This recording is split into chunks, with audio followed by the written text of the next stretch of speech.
Parliament സമ്മേളനത്തിൽ കേന്ദ്ര സർക്കാരിനെ രാഷ്ട്രീയമായി പ്രതിരോധത്തിലാക്കാൻ വൻ നീക്കവുമായി ഇന്ത്യ മുന്നണി. ലോക്സഭാ സ്പീക്കർ ഓം ബിർളയ്ക്കെതിരെ അവിശ്വാസ പ്രമേയത്തിനും മുഖ്യ തിരഞ്ഞെടുപ്പ് കമ്മീഷണർ ഗ്യാനേഷ് കുമാറിനെതിരെ ഇംപീച്ച്മെന്റ് നടപടികൾക്കും പ്രതിപക്ഷം നോട്ടീസ് നൽകാനൊരുങ്ങുന്നതായാണ് റിപ്പോർട്ടുകൾ. മാർച്ച് മാസത്തിൽ പാർലമെന്റ് പുനരാരംഭിക്കുമ്പോൾ ഈ വിഷയങ്ങളിൽ ഔദ്യോഗികമായി നോട്ടീസ് നൽകാനാണ് പ്രതിപക്ഷ പാർട്ടികളുടെ തീരുമാനം.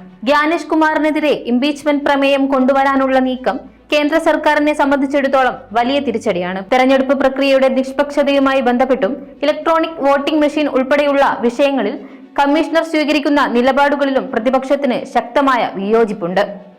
ഭരണഘടനാ പദവിയിലിരിക്കുന്ന വ്യക്തിയെ നീക്കം ചെയ്യുന്നതിനായുള്ള സങ്കീർണമായ നടപടികളിലേക്കാണ് പ്രതിപക്ഷം കടക്കുന്നതെന്ന് ടൈംസ് ഓഫ് ഇന്ത്യ റിപ്പോർട്ട് ചെയ്തു. തെരഞ്ഞെടുപ്പ് കമ്മീഷണർമാർക്ക് ശിക്ഷാ നടപടികളിൽ നിന്ന് സംരക്ഷണം ഉറപ്പാക്കിക്കൊണ്ട് നടപ്പാക്കിയ നിയമത്തിനെതിരെ പ്രതിപക്ഷം നേരത്തെ തന്നെ ശക്തമായ വിമർശനമുയർത്തുന്നുണ്ട്. ബിജെപിയുടെ രാഷ്ട്രീയ താൽപര്യങ്ങൾ സംരക്ഷിക്കാനും വോട്ടർ പട്ടിക ക്രമക്കേടുകൾ മറച്ചുവെക്കാനുമുള്ള നീക്കമായാണ് പ്രതിപക്ഷം ഈ നിയമനിർമ്മാണത്തെ വിശേഷിപ്പിച്ചത്. ഇതിനു പിന്നാലെയാണിപ്പോൾ ഗ്യാനേഷ് കുമാറിനെ നേരിട്ടു തന്നെ പുറത്താക്കാനുള്ള നടപടികളെക്കുറിച്ച് ആലോചിക്കുന്നത്. ലോക്സഭാ സ്പീക്കർ ഓം ബിർളയുടെ പ്രവർത്തനങ്ങൾ പക്ഷപാതപരമാണെന്നും പ്രതിപക്ഷാംഗങ്ങളുടെ അവകാശങ്ങൾ സംരക്ഷിക്കുന്നതിൽ അദ്ദേഹം പരാജയപ്പെട്ടുവെന്നും ആരോപിച്ചാണ് പ്രതിപക്ഷം നേരത്തെ അവിശ്വാസ പ്രമേയ നീക്കങ്ങൾ തുടങ്ങിയത്.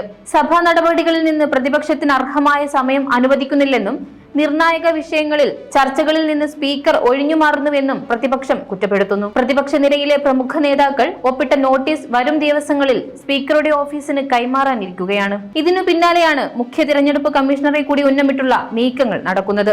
ലോക്സഭയിൽ സ്പീക്കർക്കെതിരെയോ സിഇസിക്കെതിരെയോ പ്രമേയം പാസാക്കാൻ ആവശ്യമായ ഭൂരിപക്ഷം നിലവിൽ പ്രതിപക്ഷത്തിനില്ല. എങ്കിലും ഈ നീക്കത്തിലൂടെ സർക്കാരിന്റെ പ്രവർത്തനങ്ങളെയും ഭരണഘടനാ സ്ഥാപനങ്ങളുടെ നിഷ്പക്ഷതയെയും പൊതുസമൂഹത്തിന് മുന്നിൽ ചോദ്യം ചെയ്യാനാണ് പ്രതിപക്ഷം ലക്ഷ്യമിടുന്നത്. അടുത്ത മാസം പാർലമെന്റ് സമ്മേളനം ആരംഭിക്കുന്നതോടെ ഈ വിഷയങ്ങളിൽ ഭരണ പ്രതിപക്ഷ കക്ഷികൾ തമ്മിൽ ശക്തമായ ഏറ്റുമുട്ടൽ നടക്കുമെന്ന് ഉറപ്പായി. കേന്ദ്ര സർക്കാരിനെ സംബന്ധിച്ചിടത്തോളം പുതിയ നീക്കങ്ങൾ വലിയ രാഷ്ട്രീയ വെല്ലുവിളിയാണ് ഉയർത്തുന്നത്.